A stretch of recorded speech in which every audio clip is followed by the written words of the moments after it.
Alléluia. Alléluia. Alléluia. Gloire à l'Éternel Dieu au plus haut des cieux et paix sur la terre aux hommes qui l'agréent.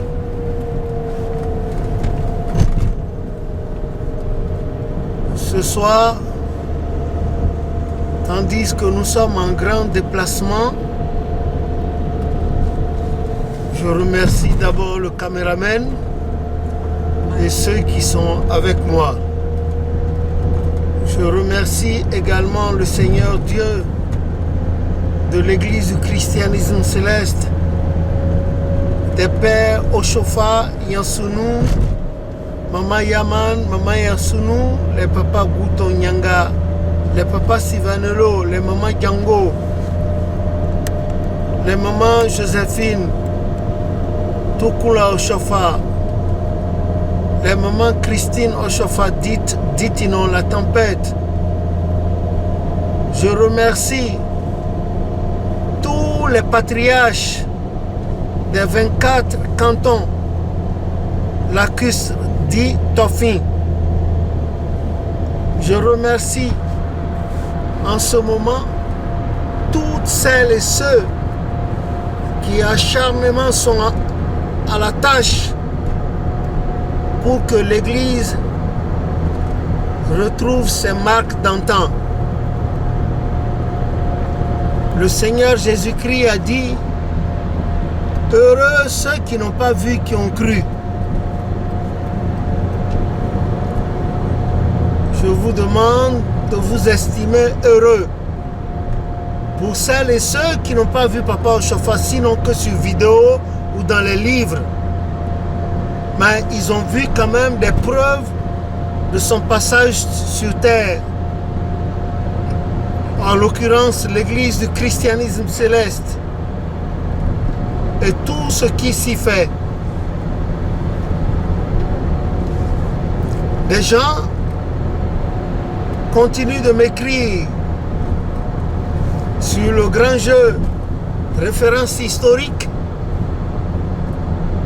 et les résultats, les tout premiers résultats seront donnés tout à l'heure, dans 2 petites heures, je veux dire mercredi 5 février 2020. On connaîtra les gagnants et le jeu va se poursuivre sur Facebook et sur YouTube. En outre, certains m'ont posé des questions sur l'unité de l'Église. Je ne suis pas bien placé pour apporter une réponse à cette question pointilleuse. C'est vrai que le Seigneur m'a permis d'écrire sur l'état de l'Église et ensuite il m'a permis aussi de faire des vidéos. J'en ai parlé de long en large. Il y en a même qui m'ont dit que c'est trop de laisser comme ça agir. Certains m'ont dit qu'est-ce que je pense des pétitions que les gens écrivent, des colloques que les gens font, des alliances que les gens font pour l'unité de l'Église. C'est bien. Tous les chemins mènent à Rome. Mais je reste convaincu que la base ayant été faussée, c'est-à-dire qu'après le départ de Papa Oshofa, le départ physique, ce que les uns et les autres auraient pu faire et qui n'ont pas fait, a abouti à ce que nous vivons. Si les gens pensent que par pétition, l'Église peut retrouver son unicité, ah, gloire à Dieu. Si par les alliances et les concours de circonstances, l'Église peut retrouver son unicité, gloire à Dieu. Moi, je ne peux rien critiquer ni condamner. Mais je sais une seule chose. C'est que Dieu ne ment pas. Il n'est pas un homme pour se repentir ou pour mentir. Il sait tout. Avant que toute chose se passe, il sait. Et Lamentation de Jérémie chapitre 3, 37 nous l'a bien dit. Et je cite, « Qui dira qu'une chose se passe sans que Dieu ne l'ait ordonné?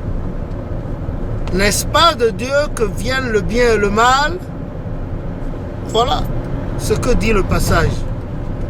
Mais moi, je reste serein dans mon coin.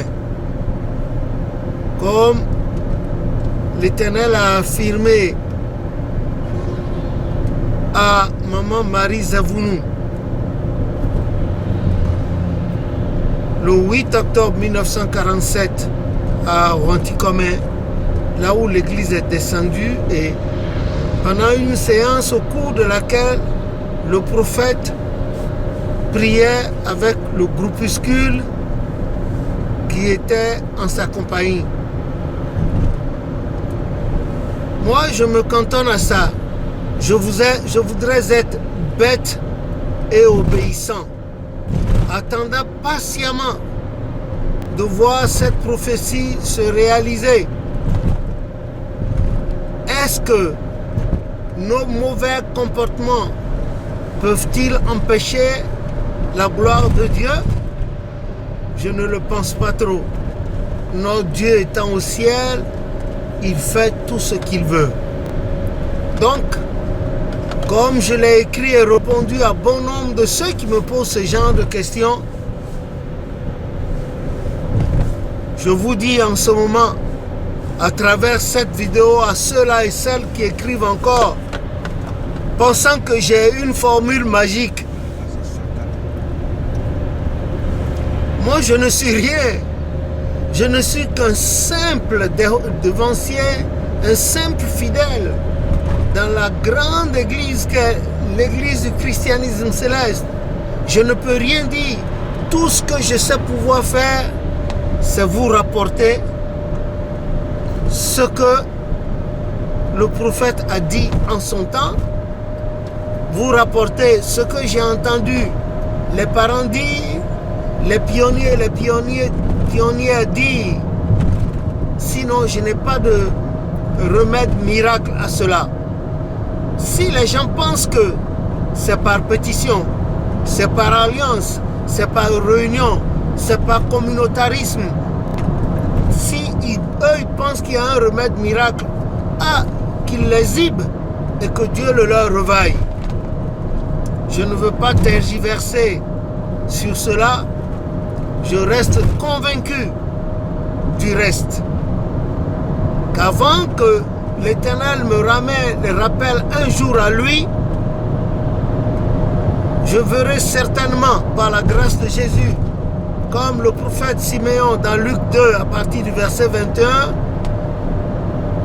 je verrai l'aurore de ce jour de l'union retrouvée de l'église du christianisme céleste. Je reste convaincu et je suis sûr que vous aussi, comme moi, vous attendez hardiment ce moment. Veuille le Seigneur, puisse le Seigneur dans sa miséricorde nous permettre de voir ce jour-là. Et vous et moi. Et que son Église retrouve ses marques avec la crainte de Dieu qui animait nos pères, nos mères. Pour la dernière vidéo, les dernières vidéos qui ont été faites, les gens me posent la question de savoir si ces dernières ont eu du succès. Écoutez, je ne peux pas avoir une société et dire que la société est mauvaise. Je ne peux que vanter la société. Même si entre-temps, il y avait une très piètre prestation. Mais à Dieu soit la gloire au siècle des siècles. Il n'y a pas eu de piètre prestation. Le Seigneur m'a permis de vous rapporter ce qu'il a voulu que je vous dise par son esprit. Pour les vidéos, c'est le Seigneur qui décide des thèmes. C'est lui qui décide. Et quand il a décidé, qui suis-je moi pour ne pas me laisser aller? Je ne peux rien faire par moi. Voilà pourquoi je dois me tenir sur mes gardes, en sanctification permanente, pour qu'à tout moment, si Dieu le veut, qu'il m'utilise, qu'il utilise ma maison et ma descendance, qu'il utilise les uns et les autres autour de moi, qu'il vous utilise également, vous qui m'écoutez, qu'il nous donne l'opportunité de faire partie de ce faible petit reste dont il parle en tout moment pour la continuité, pour la seconde gloire de l'Église du christianisme céleste. Les gens sont revenus sur le fait de cette histoire des 9 ans du prophète au Nigeria. D'autres disent qu'il n'a pas fait les 20 ans que Dieu lui a accordé en 65. D'autres parlent de 1967. Vous savez, quand les sources d'histoire ne sont pas concordantes, on arrive à cela. Certains parlent également de sa date de naissance. Dans la brochure de la lumière sur le christianisme céleste que le Seigneur avait permis à Papa Adétonnant de rédiger, lui-même parle de juin 1909.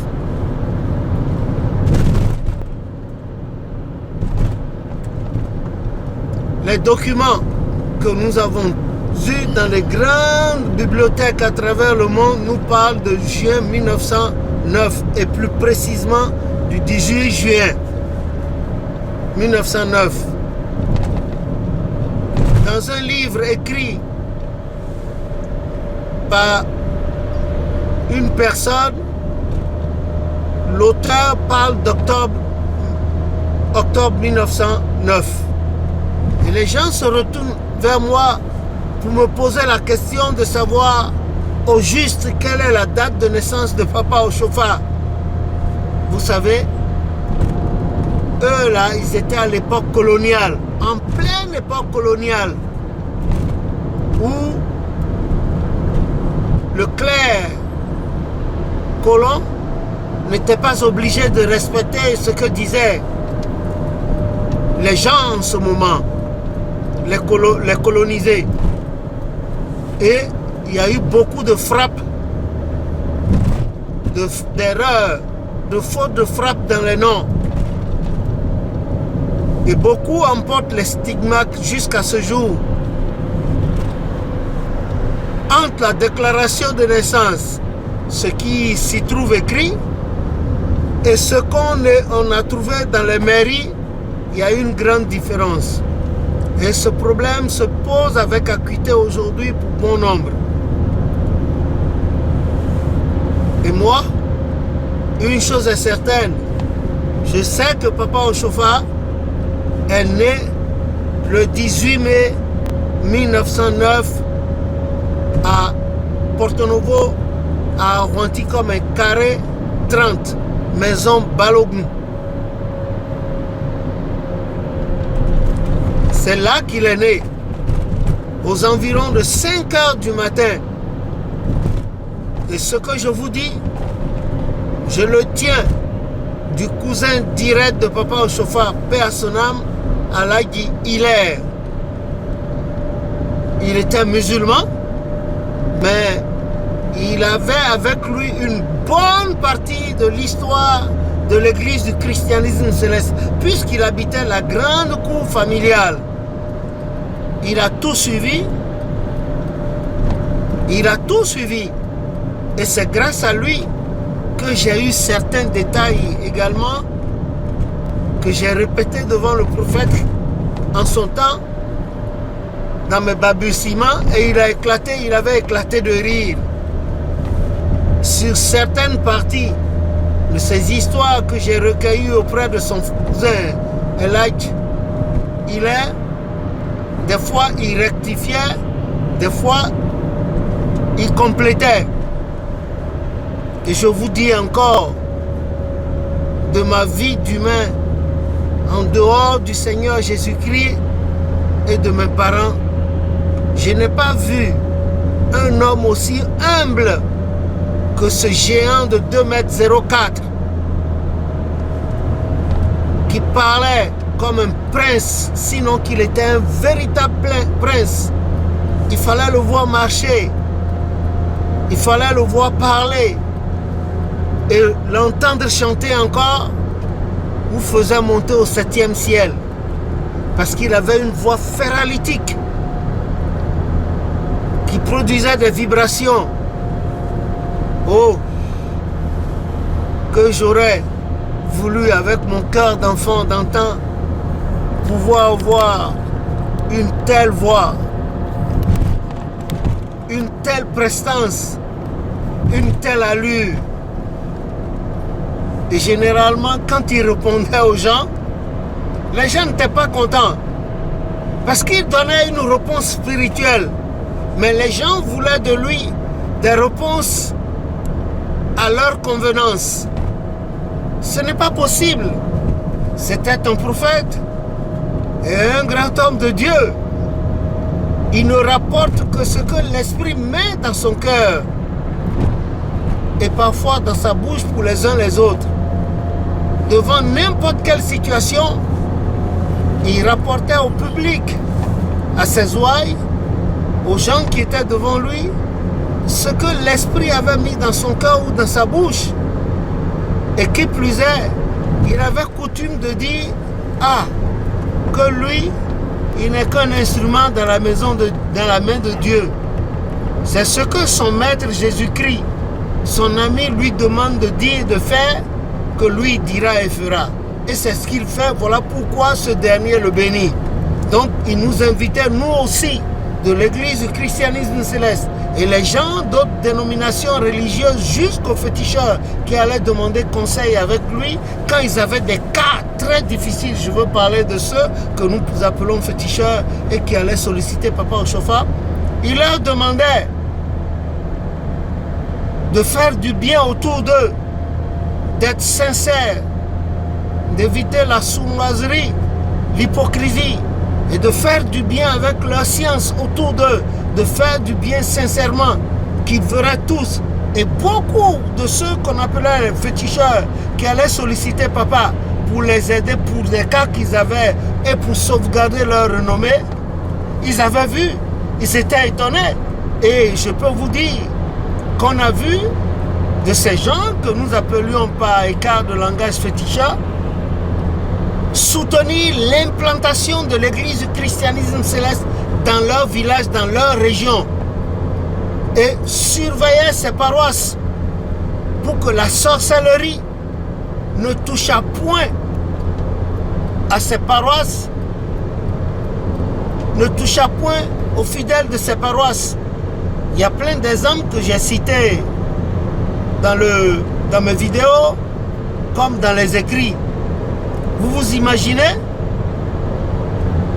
que le nom de l'Éternel soit béni et que sa volonté soit toujours faite. Une seule personne ne peut pas parler de Papa Ochofa. Je ne peux pas moi seul parler de Papa Ochofa, c'est pas possible. Je vous assure. Ce monsieur, il avait une apparence humaine, mais ce qui avait en lui enfoui dans son tréfonds valait des mines et des mines d'or.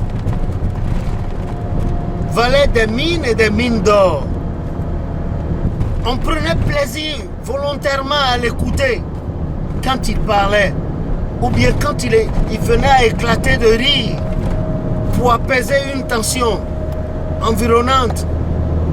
Une seule personne ne peut pas du tout dire tout de Papa Ochofa, ce n'est pas possible. Même moi, ce que je vous dis de lui, je ne fais que surfer.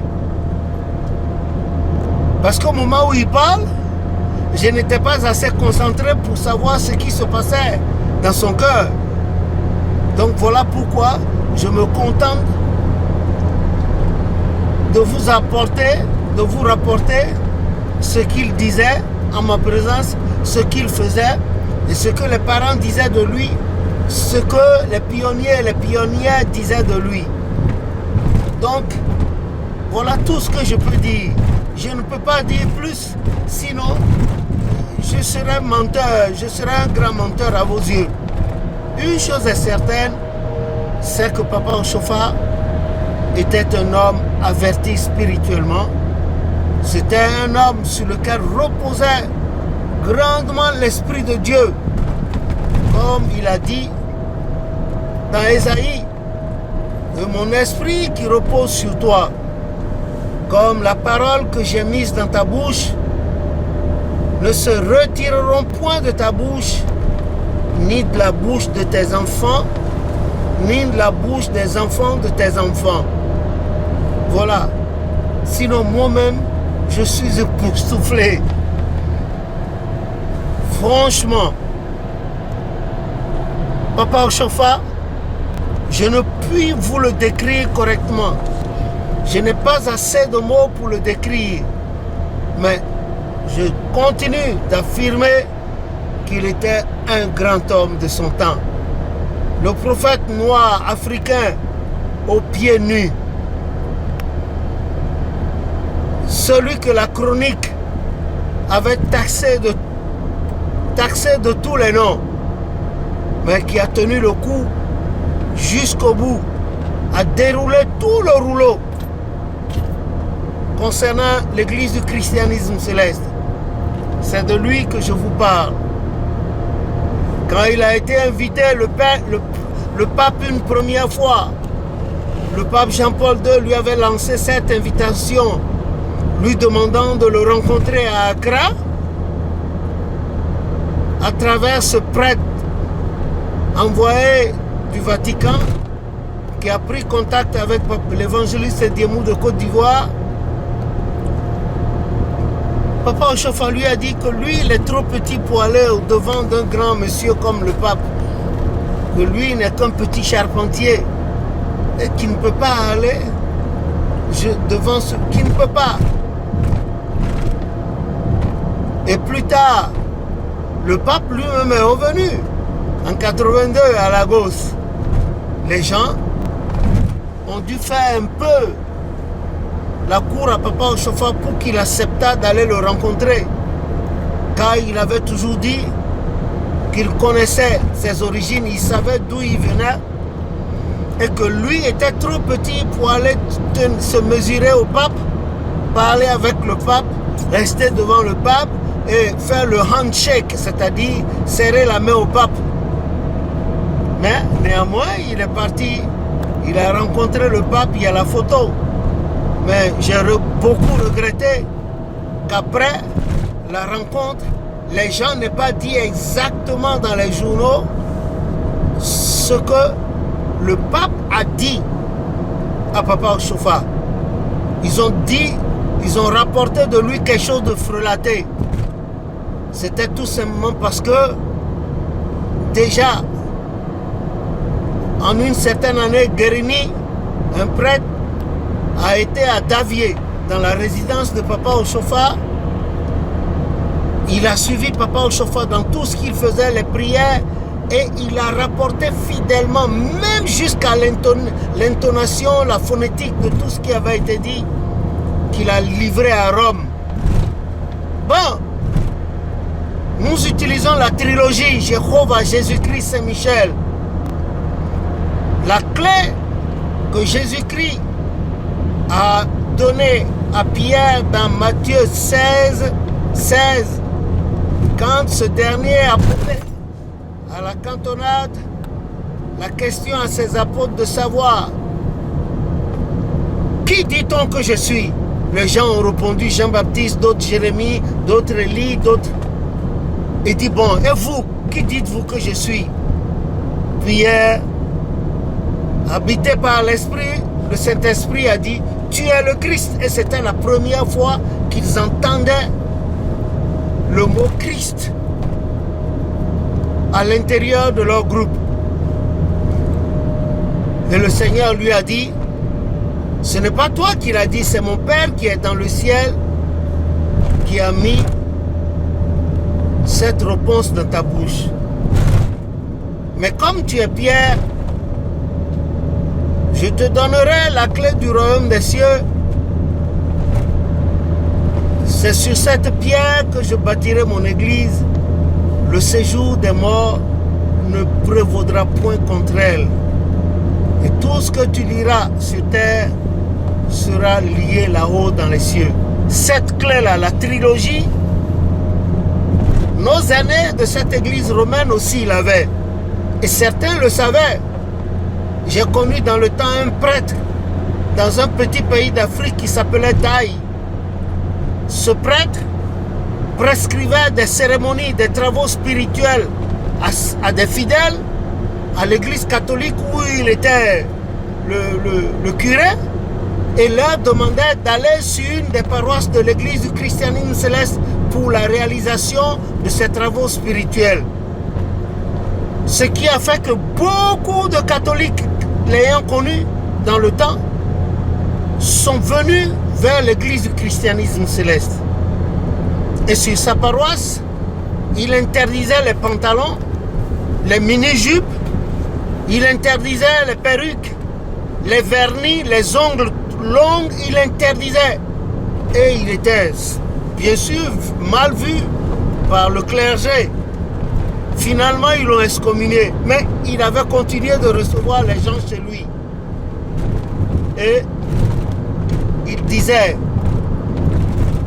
comme ce prêtre camerounais, Manga, il a dit que si leurs fidèles catholiques quittaient les paroisses, l'église catholique, l'église protestante, pour aller vers cette église africaine, l'église du christianisme céleste, certainement que ces églises venues d'Europe ne leur donnaient pas ce qu'ils voulaient.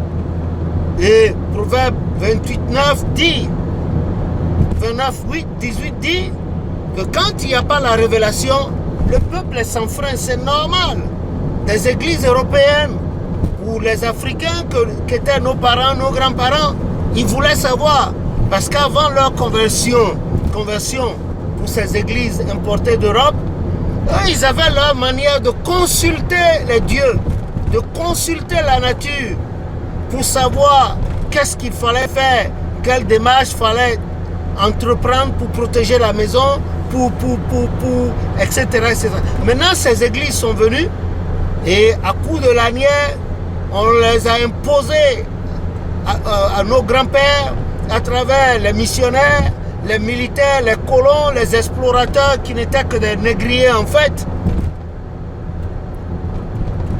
Et ils allaient à l'église pour la forme. Et encore, selon l'histoire, on ne leur permettait jamais d'aller devant l'autel. On les mettait dans les bancs de derrière. On les appelait toujours les indigènes. Mais cependant, ils étaient les fils de leur mère. Les fils de la mère Afrique. Terre de l'humanité. Voilà pourquoi je demande aux uns aux autres de ne pas se sentir frustrés si on les traite de n'importe quoi. C'est tout simplement parce que la jalousie ambiante, elle existe tout simplement parce que nous sommes fils de la mère nature. Voilà ce à quoi je les exhorte. Donc, quand je reviens à Papa au chauffeur encore, on ne peut pas tout dire de lui. On ne peut pas tout dire. Il vaut mieux essayer de suivre ce qu'il a fait, ce qu'il a laissé comme héritage à l'Église. Et puis, nous aussi, nous allons jouir du divin plérum. Nous allons jouir des avantages qu'il a connus en ayant servi son Dieu. Et une fois encore, je vous demande de prier pour le monde, de prier pour les autres parties de la terre, de prier pour l'Afrique, pour sa délivrance, pour son peuple,